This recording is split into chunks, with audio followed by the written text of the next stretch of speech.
اعوذ باللہ من الشیطان الرجیم بسم اللہ الرحمن الرحیم۔ سورہ فاطر آیات نمبر 9 تا 18 میں قیامت کے دن انسانوں کے دوبارہ زندہ ہونے کے لیے ایک مثال اللہ کی بارگاہ میں مقبولیت کا ذریعہ صرف ایمان کے پاکیزہ کلمات اور نیک اعمال ہی ہیں۔ مال و اولاد اور عمر کی کمی و زیادتی اللہ ہی کے اختیار میں ہے۔ اس کائنات میں ہر طرف پھیلی ہوئی اللہ کی قدرت کاملہ کی نشانیوں کا ذکر۔ باطل معبودوں کو کسی چیز کا اختیار نہیں ہے، صرف اللہ ہی با اختیار ہے۔ قیامت کے دن کوئی کسی کے گناہوں کا بوجھ نہیں اٹھائے گا۔ اعوذ باللہ من الشیطان الرجیم۔ واللہ الذی ارسل الریاح فتثیر سحابا فسقناہ الى بلد میت فأحیینا به الارض بعد موتها كذلك النشور۔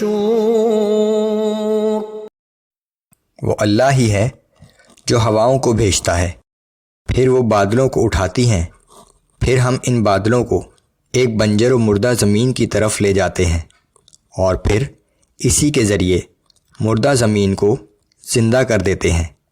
اسی طرح روز قیامت انسان بھی زندہ ہو کر اٹھ جائیں گے۔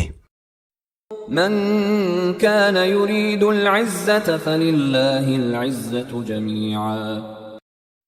جو کوئی عزت کا طلبگار ہے تو اسے معلوم ہونا چاہیے کہ ساری کی ساری عزت تو اللہ ہی کے ہاتھ میں ہے۔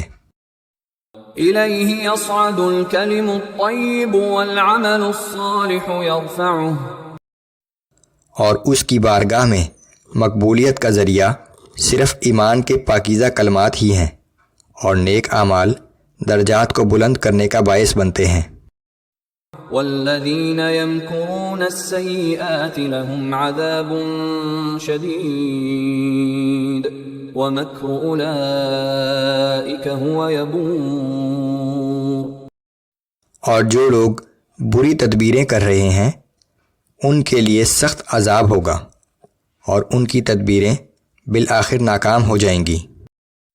واللہ خلقکم من تراب ثم من نطفة ثم جعلکم ازواجا۔ اللہ نے تمہاری تخلیق کی ابتدا مٹی سے کی، پھر تمہیں نطفے سے پیدا کیا، پھر اسی نے تمہیں جوڑے جوڑے بنایا۔ وما تحمل من انثى ولا تضع الا بعلمه۔ اور اس کے علم کا یہ حال ہے کہ کوئی ایک عورت تک ایسی نہیں کہ جس کے حاملہ ہونے اور وضع حمل کے بارے میں اسے علم نہ ہو۔ وما يعمر من معمر ولا ينقص من عمره الا في كتاب۔ اور نہ کسی بڑی عمر والے کی عمر میں زیادتی کی جاتی ہے، اور نہ کسی کی عمر میں کمی کی جاتی ہے، مگر یہ سب کچھ ایک کتاب میں لکھا ہوا ہے۔ ان ذلك على اللہ یسیر۔ بے شک یہ سب کام اللہ کے لیے بہت آسان ہیں۔ وما يستوي البحران هذا عذب فرات سائغ شرابه وهذا ملح أجاج۔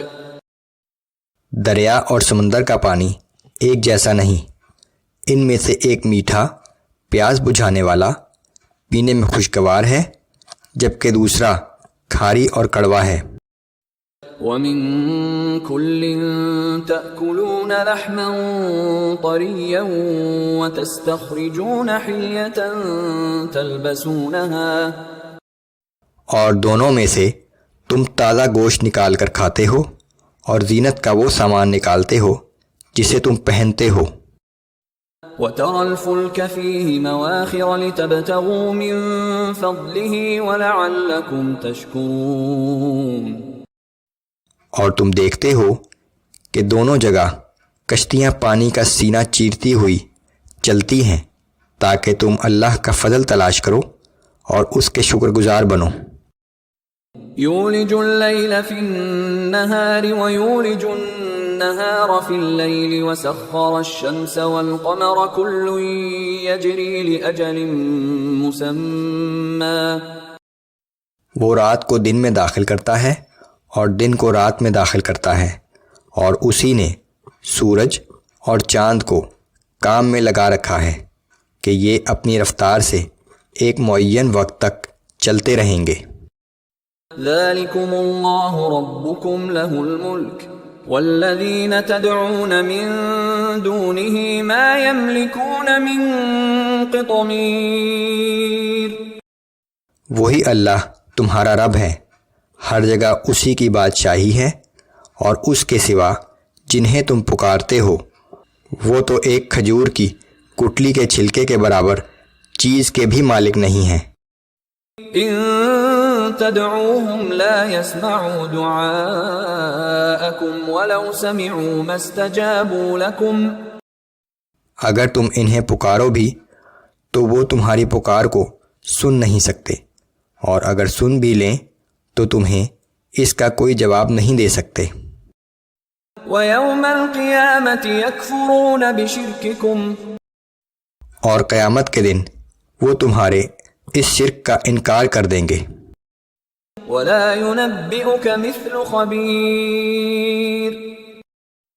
حقیقت حال کی ایسی صحیح خبر تمہیں ایک باخبر ہستی کے سوا کوئی نہیں دے سکتا۔ صرف اللہ ہی وہ باخبر ہستی ہے جو تمہیں ایسی صحیح خبر دے سکتی ہے۔ یا ایھا الناس انتم الفقراء الی اللہ واللہ هو الغنی الحمید۔ اے لوگو، تم سب اللہ کے محتاج ہو اور اللہ سب سے بے نیاز ہے اور وہی لائق حمد و ثنا ہے۔ ان یشأ یذھبکم ویأتی بخلق جدید۔ اگر وہ چاہے تو تم سب کو فنا کر دے اور ایک نئی مخلوق پیدا کر دے۔ وما ذلك علی اللہ بعزیز۔ اور یہ بات اللہ کے لیے بالکل بھی دشوار نہیں۔ ولا تزر وازرة وزر اخرى۔ اور اس دن کوئی گناہ گار کسی دوسرے کے گناہوں کا بوجھ نہیں اٹھائے گا۔ وَإِن تَدْعُ مُثْقَلَةٌ إِلَى حِمْلِهَا لَا يُحْمَلْ مِنْهُ شَيْءٌ وَلَوْ كَانَ ذَا قُرْبَى۔ اور اگر کوئی گناہ گار کسی دوسرے کو مدد کے لیے پکارے گا بھی تو اس وقت کوئی بھی اس کا بوجھ نہیں اٹھائے گا، خواہ اس کا قریبی رشتہ دار ہی کیوں نہ ہو۔ انما تنذر الذین یخشون ربهم بالغیب واقاموا الصلاة۔ اے پیغمبر صلی اللہ علیہ وآلہ وسلم، آپ صرف انہی لوگوں کو متنبہ کر سکتے ہیں جو بغیر دیکھے اپنے رب سے ڈرتے ہیں اور نماز قائم کرتے ہیں۔ ومن تزکا فإنما يتزکا لنفسه وإلى اللہ المصیر۔ اور جو شخص بھی پاکیزگی اختیار کرتا ہے وہ اپنی ہی بھلائی کے لیے کرتا ہے، اور سب کو بالآخر اللہ ہی کی طرف لوٹ کر جانا ہے۔